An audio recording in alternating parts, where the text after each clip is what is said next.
Bismillahirrahmanirrahim. Our chief guest, Syed Murad Ali Shah, Chief Minister of Sindh, Chairman Zakir Mahmood, members of the AKU Board of Trustees, President Suleiman Shahabuddin, provosts, deans, faculty, alumni, and staff of the university, parents and family members, distinguished guests, and most importantly, the members of the class of 2022.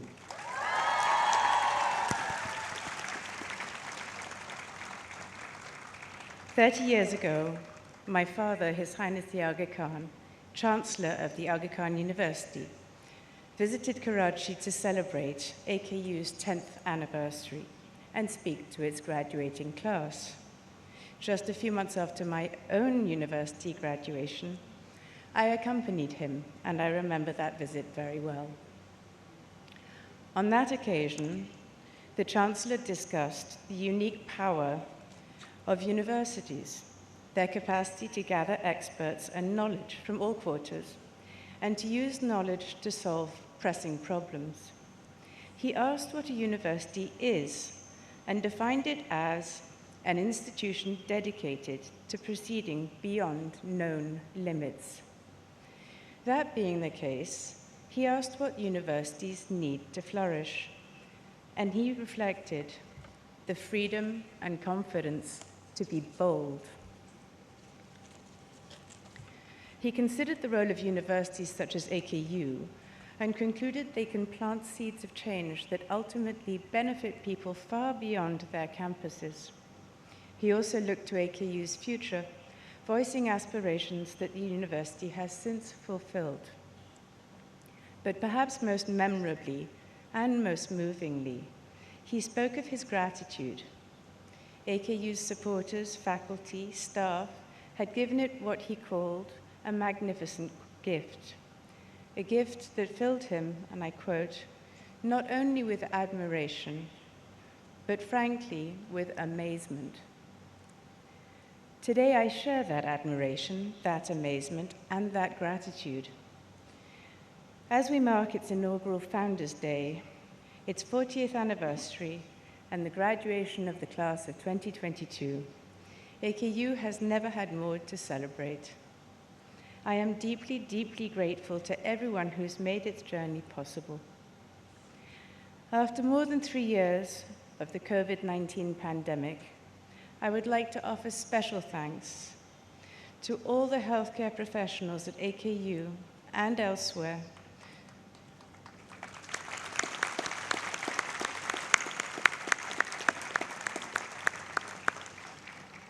who have fought so bravely to care for the victims of the virus and to prevent its spread. Your work has been a magnificent gift to the world. While events beyond the university's control required curtailing the scope of our celebrations in Karachi this week, I trust it will not diminish the pride that those watching from home feel on this occasion. For me, knowing that we are reaching across the globe to connect with one another gives today a special resonance. In a short time, we'll watch our newest graduates receive their degrees. I hope that all of you will feel what I know to be true, that you have given these young women and men the magnificent gift of a bright future, that you have helped them to acquire broad horizons, new capacities for thought and action, and well-founded confidence in their potential. His Highness deeply regrets being unable to participate in person in this triple celebration. At his request, I will now read his message. Bismillahirrahmanirrahim.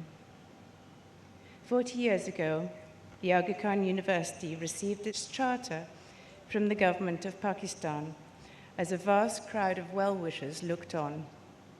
It was a truly historic occasion, the kind that comes only a few times in one's life. It filled my heart with pride and the hearts of many others with joy and pride. 4 decades later, we have gathered to celebrate a trio of milestones. This time we have done so on 3 continents and before a global audience, a testament to the university's enormous growth and transformation. And if our joy and pride were great in 1983, how much greater should they be today, given all that we have achieved together and the promise of our graduands? Some in the audience today were here in Karachi on the 16th of March, 1983. They will surely remember the high spirits of the day. If you ask them, they may also recall that the size of the audience far exceeded expectations and the number of seats available. Some will recall as well the ceremony that followed 2 years later, at which we inaugurated the Aga Khan University Hospital and the Faculty of Health Sciences. I spoke then about the arduous journey from the project's announcement in 1964 to the completion of its first phase in 1985. For the creation of AKU was an immense task, involving moments of exhaustion as well as moments of exaltation. I remain grateful to all those who, with me, battled to bring the university into existence. Yet exemplary devotion to the university's founding vision has not ceased in the decades since. AKU donors continue to build its endowments with boundless generosity, its faculty and staff to serve as the guardians of its culture and values, its volunteers and partners to freely share their invaluable expertise. It is to celebrate such ongoing commitment and all that has been made possible that the university has established Founders' Day as an annual tradition. Founders' Day refers not to one person or even one generation. Instead, it acknowledges the collective work that moves AKU ever forward in line with its distinctive mission to bring knowledge, leadership, and experience to bear upon the challenges facing the world, especially in Asia and Africa, and to build bridges of understanding between countries, cultures, and faiths.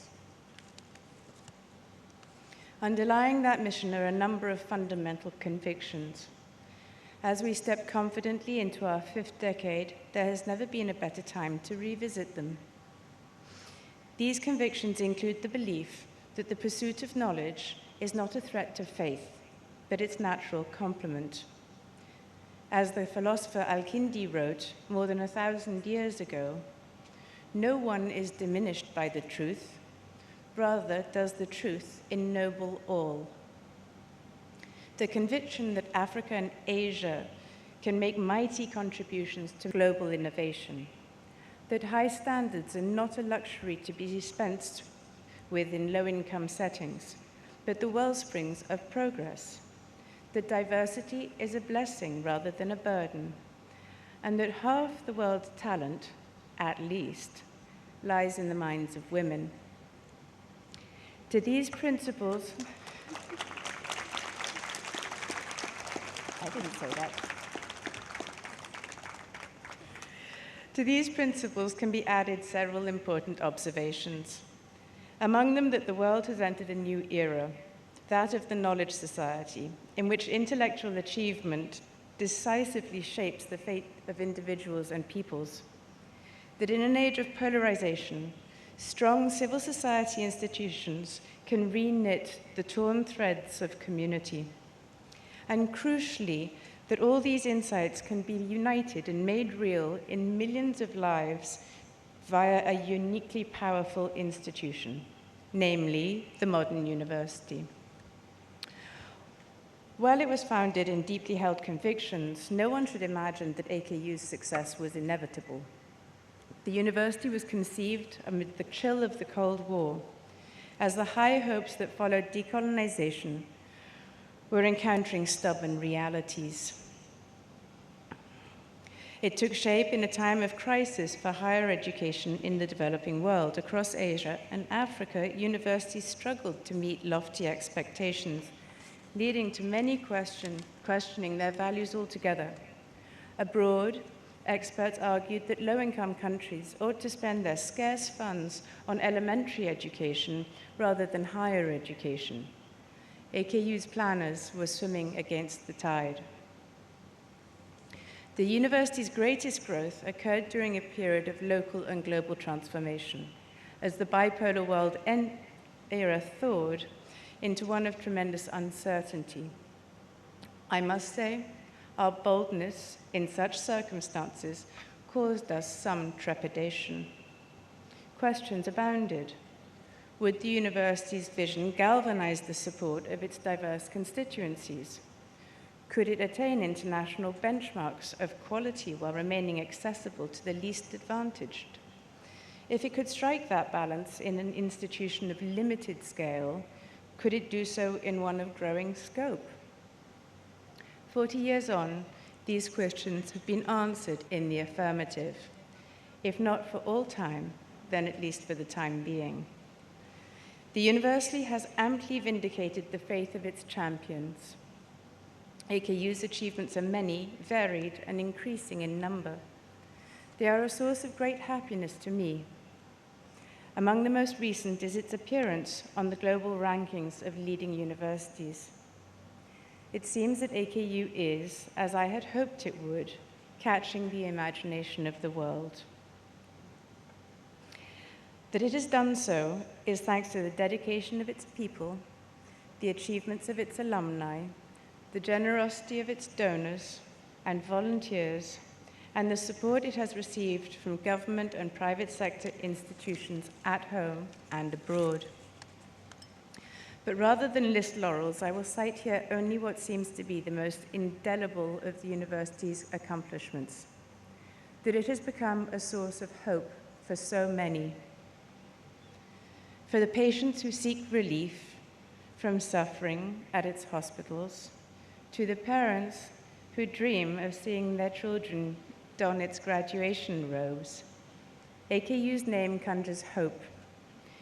There is no force more powerful or more needed today.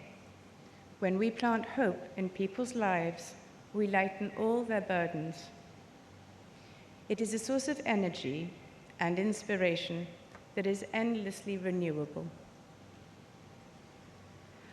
Obstacles to AKU's ambitions will not cease to arise in years ahead. Change in our various contexts will be ongoing. If anything, it looks likely to accelerate. The university must keep one eye fixed on the horizon, evolving and adapting to new circumstances. At the same time, it must keep its founding vision firmly before it. A great university is not built in a few decades, or even in a lifetime.